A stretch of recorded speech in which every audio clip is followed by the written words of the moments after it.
Hello everyone, आपका स्वागत है मेरे चैनल योफो जोशी में। आप लोग कैसे हैं? आई होप कि आप लोग ठीक होंगे।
जब हमारी शादी होगी ना तो देखना मैं तुम्हें कितना परेशान करूँगा।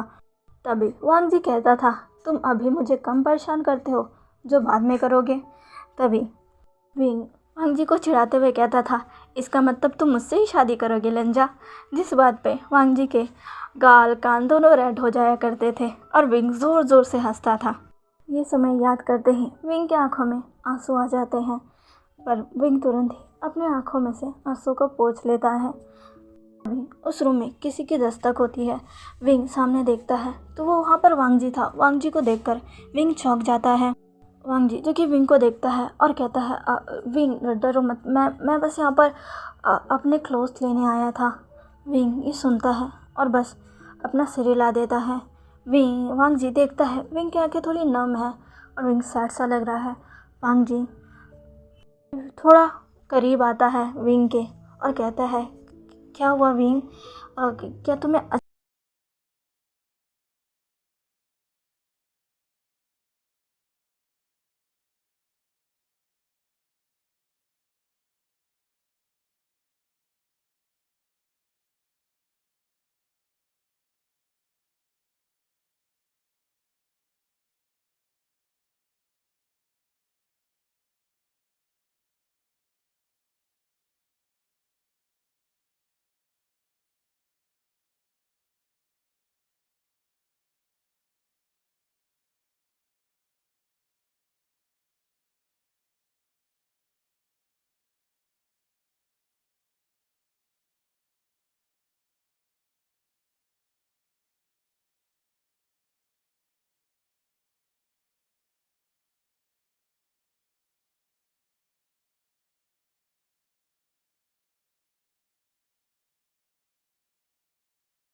है?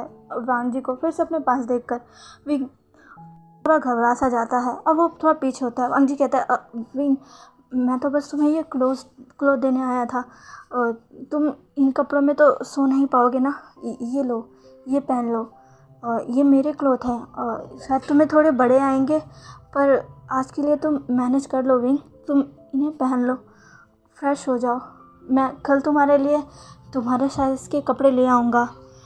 विंग जो कि कुछ भी नहीं कहता है, वो बस वांग जी को देख रहा था। वांग जी जो कि उन कपड़ों को वहीं विंग के पास बेड पर रख देता है, फिर अपने क्लोथ लेता है और रूम से बाहर निकलने लगता है। निकलने से पहले वो एक बार विंग की तरफ देखता है और फिर वहाँ से निकल जाता है। वांग जी के जाने के बाद विंग जो कि उन क्लॉथ को देखता है और फिर उन क्लॉथ को अपने हाथों में ले लेता है और फिर बाथरूम की तरफ चला जाता है। अच्छे से फ्रेश होता है, वांग जी के क्लॉथ को वेयर करता है। हाँ, वो उसको बहुत बड़े आ रहे थे क्योंकि वांग जी की बॉडी हाइट में काफ़ी डिफरेंस है। वो विंग से लंबा है, थोड़ा मस्कुलर है, इसलिए वो उसके कपड़े विंग को नहीं आ रहे थे क्योंकि वांग जी तो थोड़ा सा हाइट में छोटा है, थोड़ा सा थिन है। विंग जो कि देखता है उसके हाथ तो वांग जी के बाजू से पूरे ढक से गए थे। वांग जी की लोअर पैंट भी उसे बड़ी आ रही थी। विंग अब उसे देखता है और फिर बाजुओं को मोड़ लेता है, साथ ही वो अपने पैंट्स को भी नीचे से मोड़ता है। फिर वो कहीं जाकर अब सेटिस्फाइड महसूस करता है कि हाँ अब ठीक है। विंग जो कि अब बेड पर आकर लेट जाता है, खुद को ब्लैंकेट से कवर करता है और बस इस सोच में डूब जाता है कि पता नहीं कल का दिन उसके लिए कैसे होगा। उसने उम्मीद ही नहीं की थी कि वो शादी के बाद यहाँ आ जाएगा जहाँ से वो निकला था। विंग को थोड़ी घबराहट तो होती है, पर पता नहीं क्यों उसे अच्छा लग रहा था कि वो यहाँ आया है। फिर भी उसे वांग जी से अभी भी डर लग रहा था, लेकिन फिर वो आईवान के बारे में सोचता है, जिसको याद करके विंग के चेहरे पर फिर से स्माइल आ जाती है और विंग वैसे ही सो जाता है। अब हमें नेक्स्ट मॉर्निंग का सीन दिखाया जाता है जहाँ पर विंग सोया हुआ था और कोई उसके गालों पर किस किया जा रहा था और उसे उठा रहा था और कह रहा था, मम्मा मम्मा उठो ना, मम्मा उठो जाओ, मम्मा मम्मा आप कब तक सोती रहोगी, उठ जाओ। विंग जो कि फाइनली अपनी आंखों को खोलता है तो वो देखता है आईवान सीधा उसके ऊपर बैठा हुआ है और स्माइल के साथ उसको देख रहा है। आईवान फिर से अपने मम्मा के गालों पर किस करता है और कहता है, गुड मॉर्निंग मम्मा। विंग आईवान को देखकर चौंक जाता है और कहता है, आईवान तो तुम। तभी आईवान कहता है, हाँ मैं आपको उठाने आया था। मम्मा जल्दी से उठ जाइए और फ्रेश हो जाइए, फिर हम ब्रेकफास्ट करेंगे। मम्मा आज मैं आपके साथ ब्रेकफास्ट करूँगा, चलिए मम्मा जल्दी से उठ जाइए ना और फ्रेश हो जाइए। विंग जो कि आईवान को देख रहा था उसके चेहरे पर स्माइल आ जाती है। तभी वहाँ पर लैन भी आ जाती है और कहती है, आईवान तुम यहाँ पर क्या कर रहे हो? तो मैंने कहा था ना कि अपनी मम्मा को तंग मत करो। आईवान कहता है, मैं कुछ नहीं कर रहा ग्रैंडमा। मैडम लैन अंदर आती है और कहती है, विंग मुझे माफ़ करना, ये बहुत शैतान है। तभी विंग कहता है, कोई बात नहीं। ऐसा कहकर वो उठने लगता है। आईवान जो कि विंग के ऊपर से हट जाता है। विंग उठता है। तभी मैडम लैन कहती है, विंग तुम जल्दी से फ्रेश हो जाओ, ठीक है, और आकर ब्रेकफास्ट कर लो, ठीक है। मैं इसे यहाँ से ले जाती हूँ और इसे फ्रेश कर देती हूँ। चलो आईवान तुम्हें भी तो फ्रेश होना है। आईवान अब अपनी ग्रैंडमा के पास आ जाता है और कहता है, मम्मा अब जल्दी आ जाइएगा। विंग कहता है मैडम लैन आईवान को वहाँ से लेकर चली जाती हैं। उनके जाते ही विंग उठता है और उठने के बाद विंग को याद आता है उसके पास तो क्लॉथ है ही नहीं। विंग अब अलमीरा की तरफ देखता है और फिर वहाँ जाकर अलमीरा ओपन करता है तो वहाँ पर वांग जी के ही कपड़े थे। विंग जो कि अब वांग जी के क्लोथ्स को देखता है, उसके पास कोई चारा नहीं था, इसीलिए अब उसे वांग जी के ही क्लोथ पहनने पड़ेंगे। विंग देखता है वांग जी के सारे कपड़े बहुत ही ज़्यादा उसके लिए बड़े थे, इसलिए वो देख रहा था कि कोई तो उसे फिट आ जाए। विंग को फाइनली एक पिंक कलर की टी शर्ट और वाइट कलर की पैंट मिलती है, जिसे विंग ले लेता है। उसका उन कपड़ों को लेता है और फिर वहाँ से चला जाता है, फ्रेश होता है, रूम के अंदर आकर अपने क्लॉथ को वेयर करता है और फिर बाहर आ जाता है जहाँ पर पहले से ही वांग जी पहुँच चुका था। वांग जी जो कि ब्रेकफास्ट टेबल पर आते हुए कहते हैं, मॉम क्या विंग नहीं आया? तभी मैडम लैन कहती है, वो फ्रेश होकर बस आता ही होगा। तभी आईवान कहता है, क्या मैं बुला कर लाऊँ? तभी मैडम लैन कहती है, नहीं आईवान वो आ जाएगा, तुम अपना ब्रेकफास्ट करो। तभी आईवान कहता है, नहीं मैं मम्मा के साथ करूँगा, मैं उनका वेट कर रहा हूँ। आईवान की बातें सुनकर मैडम लैन और वांग जी दोनों के चेहरे पर स्माइल आ जाती है। तभी वहाँ पर विंग आ जाता है। विंग को देखकर वांग जी की सांसें तो थम जाती है क्योंकि विंग बहुत प्रेटी लग रहा था। विंग जो कि अभी अभी शार लेकर आया था, इसीलिए उसने अपने बालों को खुला रखा हुआ था। साथ में उसने वांग जी की वो पिंक कलर की टी शर्ट और साथ ही वो वाइट कलर की पैंट पहनी हुई थी, जिसमें बहुत प्रिटी लग रहा था। हाँ, भले ही वांग जी की टी शर्ट उसे थोड़ी लॉन्ग हो रही थी, पर विंग ने उसे अच्छे से उस पैंट के साथ वेयर किया था। साथ में उसने उस पैंट को नीचे से मोड़ भी लिया था, क्योंकि वो ऑब्वियसली विंग को बड़ी आ रही थी इसलिए। और वांग उसमें बहुत प्रिटी लग रहा था। विंग को देखकर तो वांग जी अपनी जगह पर थम जाता है। वो बस विंग को ही घूरता रहता है। विंग जो कि वांग जी को देखता है, जो कंटिन्यूसली उसे बस घूरा जा रहा है, घूरा जा रहा है, अपनी नज़रों को हटा ही नहीं रहा। विंग इससे अनकंफर्टेबल फील करने लगता है। वो बार बार वांग जी को देखता है, फिर फर्श की तरफ देखता है। और वांग जी वो तो अपनी नज़र हटा ही नहीं पा रहा था। विंग इतना ज़्यादा प्रिटी लग रहा था। विंग तभी आयवान की आवाज़ से वांग जी अपने होश में आता है और आयवान कहता है, मम्मा आप आ गए, मम्मा आप जल्दी यहाँ आओ, मेरे पास बैठो। विंग जो कि अपना सर हाँ में लाता है और आकर बैठ जाता है। मैडम लैन कहती है, तुम बहुत अच्छे लग रहे हो विंग। विंग जो कि कुछ भी नहीं कहता है, बस नोट करता है। वांग जी जो कि विंग को देख रहा था, उसके कपड़ों में विंग कितना ज़्यादा प्रिटी लग रहा है। वांग जी के चेहरे पर स्माइल आ जाती है और वो फाइनली आकर अपनी सीट पर बैठ जाता है। मैडम लैन और आंशु वहाँ पर थे। अंशु कहती है, आप बैठिए, मैं सर्व कर दूँगी। मैडम लैन कहती है, अरे मैं कर रही हूँ ना, मैं अपने विंग को अपने हाथों से सर्व करूँगी। तभी अंशु कहती है, पर मैं करना चाहती थी। तभी मैडम लैन कहती है, शू अब तो विंग यहीं पर है ना, तुम बाद में कर लेना, आज मैं करूँगी। ऐसे कहकर मैडम लैन विंग को खाना सर्व करती है। आज उन्होंने स्पेशली अंशु को कहा था कि वो विंग की पसंद का खाना बनाए। मैडम लैन को अच्छे से पता था विंग को क्या पसंद है क्या नहीं पसंद है, इसलिए उन्होंने अंशु से खाना बनवाया था। साथ में उन्होंने एक डिश जो कि विंग को बस मैडम लैन के हाथों से पसंद है, वो मैडम लैन ने खुद बनाया था विंग के लिए। विंग को मैडम लैन खाना सर्व करती है। विंग जो कि खाने को देखता है, ये खाना तो उसी की पसंद का है। मैडम लैन कहती है, मैंने आज सब तुम्हारे पसंद का खाना बनाया है विंग, अब जल्दी से खाओ और बताओ कैसा बना है। विंग जो कि बस खाने को देख रहा था। तभी आयन कहता है, मम्मा क्या हुआ, खाओ ना। विंग जो कि आयन की तरफ देखता है, ओके, बस स्माइल के साथ कहता है, विंग अब खाना खाता है, खाना अच्छा था। विंग कहता है, बहुत अच्छा है। मैडम लैन इससे बहुत खुश हो जाती है। अंशु कहती है, अब आप भी बैठ जाइए। अब मैडम लैन भी बैठ जाती है। सारे ब्रेकफास्ट करते हैं। आयन जो कि आज अपनी मम्मा के साथ बहुत खुश था, वो विंग के हाथों से ही खा रहा था। विंग भी अपने हाथों से आयन को खिला रहा था। ये देखकर वांग जी को बहुत अच्छा लगता है। उसके चेहरे पर स्माइल थी। वो कब से चाहता था, कब से इस सीनरी को देखना चाहता था कि विंग उसके पास हो एज उसका हस्बैंड, और वो उसके बेबी यानी उसके और विंग के बेबी को बेबी के साथ हो, ऐसे ही उसे अपने हाथों से खिलाए और वांग जी देखे। ऐसे वांग जी का भी मन कर रहा था विंग के हाथों से खाने का, पर वो जानता था अभी ये तो नामुमकिन है, इसलिए वो बस इस सीनरी को एंजॉय कर रहा था। कुछ समय बाद सबका ब्रेकफास्ट हो जाता है। विंग जो कि अब मैडम लैन के साथ बैठा हुआ था। मैडम लैन जो कि विंग को वहाँ देखकर बहुत खुश थी। मैडम लैन विंग के फेस को सहला रही थी और कह रही थी, विंग तुम ठीक हो ना विंग, तुम्हें यहाँ अनकंफर्टेबल फील तो नहीं हो रहा ना विंग। विंग तुम मुझसे अभी भी नाराज़ हो विंग, क्या तुम मुझसे बात नहीं करोगे। विंग जो कि कहता है, ऐसा कुछ नहीं है। तभी मैडम लैन कहती है, तुम मुझसे बात करो विंग, मैं जानती हूँ मैं तुम्हारी दोषी हूँ। तभी विंग कहता है, नहीं प्लीज़ ऐसा मत बोलिए। तभी मैडम लैन कहती है, विंग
एक नज़र वांग जी को देखता है, फिर वो अपनी नज़रों को नीचे कर लेता है।